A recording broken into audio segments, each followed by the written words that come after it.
বুঝালাম। তুমি এখনো বুঝতে পারছো না কেন ভাঙা হয়েছে। আবার আমাকে বলতে লাগবে যে বাবরি মসজিদ কেন ভাঙা হয়েছে। তোমরাই না মানে এরকমভাবে কথা বলতে আমাকে বাধ্য করে ফেলো তোমরা। কারণ তোমরা সকলেই জানো যে সেটা অযোধ্যা যেই জায়গাতে শ্রীরামচন্দ্রের জন্মভূমি, সেইখানে শ্রীরামচন্দ্রের জন্ম হয়েছিল, সেইটা হিন্দুদের জায়গা। এই মোগলরা চায়না থেকে এসে সেখানে স্থাপত্য তৈরি করেছে।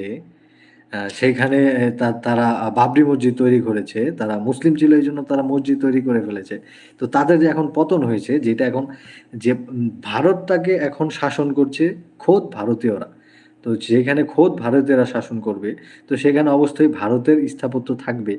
যেটা পুরনো স্থাপত্য, যেটাকে তোমরা ভেঙে ফেলেছি, ভেঙে তোমরা নতুন করে তোমরা বাবরি মসজিদ তৈরি করেছিলে। তো সেইটাই তো আবার পুনরায় যেটা আমাদের এখন বর্তমান যে রয়েছে সেইটাই তো হচ্ছে না? আমাদের আ আ যেটা পুরনো ছিল সেইটাই তো নতুন করে পুন